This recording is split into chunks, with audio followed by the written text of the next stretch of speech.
Hi friends, welcome to Marimith NP channel. Today we are going to see the third standard semester 1 at the Collins book. The chapter is limericks in the topic of English. Let me go into the chapter is limericks. Okay, let me go into the chapter. Our chapter name is what did you know? Limericks. Super. Okay, let me start to read. There was an old man in a tree. What's the meaning for that? ஒரு மரத்தில் ஒரு old man உட்காந்துருக்காங்க. ஓகேவா?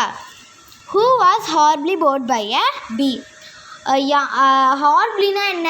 அன்பிளசன்ட்லி. ஹார்ப்லினா அன்பிளசன்ட்லி. ஹூங்கிறது யாரை குறிக்குது அந்த இடத்துல? Old மேனை குறிக்குது. கரெக்டாக?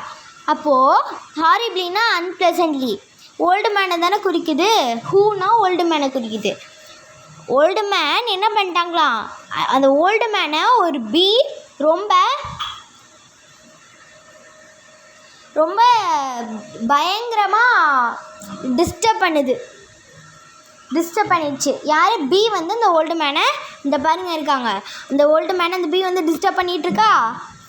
அப்போ எல்லாரும் கேட்குறாங்க, வேணா ஒருத்தவங்க கேட்குறாங்க, டஸ் இட் புஸ், அந்த பீ வந்து புஸ் அப்படி புஸ்ன்னு சொன்னிச்சா அப்படின்னு கேட்குறாங்க.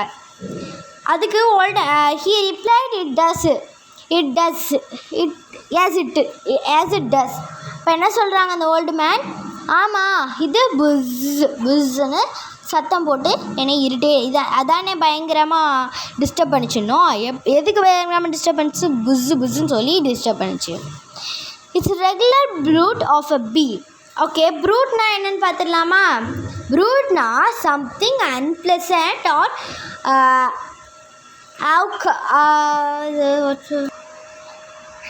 நம்ம முதல்ல பார்த்தோம் இல்லையா, ஹாரிபிள்னா அன்பிளசன்ட்லின்னு.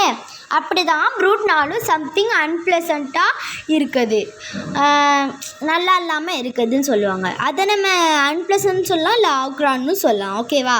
ஓகே, வாங்க இப்போ லெசனுக்குள்ளே போகலாம்.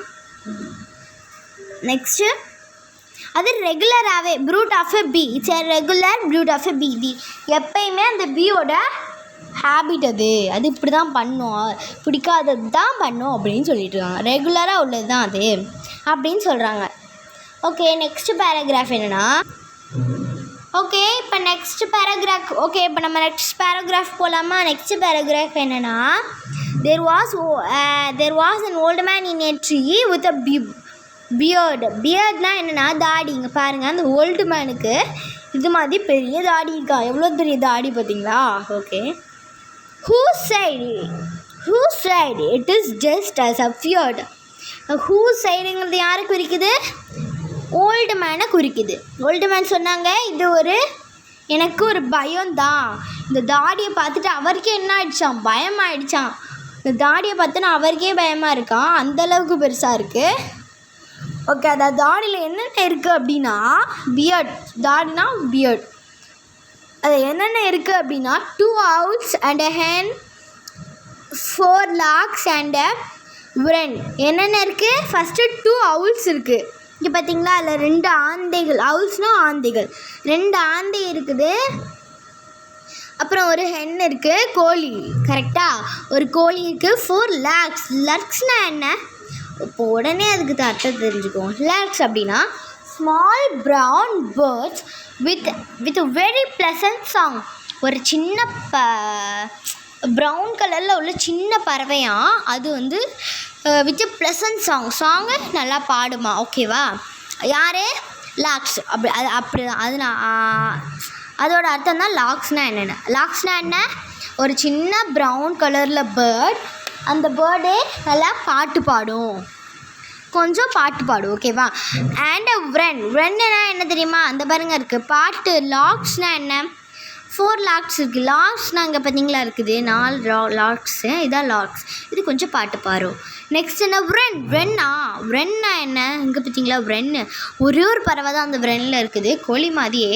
ஓகே, இப்போ wrenனா என்னென்னு பார்த்துடலாம். wren அப்படின்னா ஸ்மால் ப்ரௌன் சாங் பேர்ட், ஒரு சின்ன பாட்டு பறவை. இந்த பறவைக்கு தான் நல்லா பாட்டு பாட தெரியும். சின்ன பறவை பட்டுனா நல்லா பாட்டு பாடும். பாட்டு பாடுற பறவைக்கு தான் நம்ம wren அப்படின்னு சொல்லுவோம். Okay, have all built their nests in my bed. அந்த எல்லாமே அவரோட அந்த ஓல்டு மேன் இருக்காங்க பற்றியா, அவங்களோட தாடியில் பியர்டில் கூடு கட்டிடுச்சு. அந்த யார் 2 ஆந்தை, 2 ஆந்தை, 1 கோழி, 4 லாக்ஸு, 4 குருவி, நெக்ஸ்ட்டு ஒரு வ்ரென்னு, அது ஒரு குருவி தானே. ஓகே, நம்ம அடுத்த பேராகிராஃபில் போகலாமா? நம்மளோட அடுத்த பேராகிராஃப் இதுதான். ஓகே, இப்போ நம்ம நெக்ஸ்ட் பேராகிராஃப்க்கு போயிடலாம். நெக்ஸ்ட் பேராகிராஃப் என்ன அப்படின்னு நீங்கள் பார்த்தீங்க அப்படின்னா, 3rd paragraph. There was an old person of Beijing. ஒரு ஓல்டு மேன் இருக்காங்க. Who presence of mind was, whoங்கிறது ஒரு ஓல்டு மேனை குறிக்குது, கரெக்டாக? presence of mind was amazing. அந்த presence of mindனா என்னென்னு பார்த்துடலாமா? presence of mind அப்படின்னா இன்டெலிஜென்ஸ், கிளவர்னஸ், இன்டெலிஜென்ட்டாக இருக்குது. ஓகேவா? இன்டெலிஜென்ட்டாக இருக்கிறது தான் ப்ரெசன்ஸ் ஆஃப் மைண்ட்னு சொல்லுவோம். இப்போ என்ன சொல்கிறாங்கன்னா, ஹூஸ்னால் ஓல்டு மேனை குறிக்குது. ஓல்டு மேனுக்கு நல்லா இன்டெலிஜென்ட் ரொம்ப இருக்குது அப்படின்னா, இன்டெலிஜென்ட்னா அறிவு நிறையா இருக்குது, யோசனை இது மாதிரி நிறையா இன்டெலிஜென்ட் இருக்குது. வாஸ் அமேசிங், எல்லாமே சூப்பராக இருந்துச்சு இருக்குது. He purchased a steed. ஸ்டீடுனா என்ன? ஸ்டீட் அப்படின்னா a horse that someone rides. Horse, ஸ்டீட்னா ஹார்ஸ். ஓகேவா? ஒரு ஹார்ஸை வாங்குகிறாங்க. ஒரு ஹார்ஸ் எடுத்துகிட்டு which he rode at full speed. அந்த ஹார்ஸ் எடுத்துகிட்டு ஃபுல் ஸ்பீடில் ரோடில் என்ன ஓட்டுறது, ஃபுல் ஸ்பீடில் அந்த ஹார்ஸை ஓட்டிகிட்டு போகிறாங்க. ஹார்ஸ்னால் குதிரை, அதை ஃபுல் ஸ்பீடில் ஓட்டிகிட்டு போகிறாங்க. And escape from the people of basing. அப்புறம் அந்த பேசிங் பீப்புள்கிட்டேருந்து எஸ்கேப் ஆகி என்ன போயிடுறான் அந்த ஓல்டு பர்சன். ஓகே ஃப்ரெண்ட்ஸ், கடைசியாக நம்ம எல்லாத்தையும் ஒரு தடவை ரீட் பண்ணிக்கலாம். சரி வாங்க. ஃபஸ்ட்டு லிம்ரிக்ஸ்.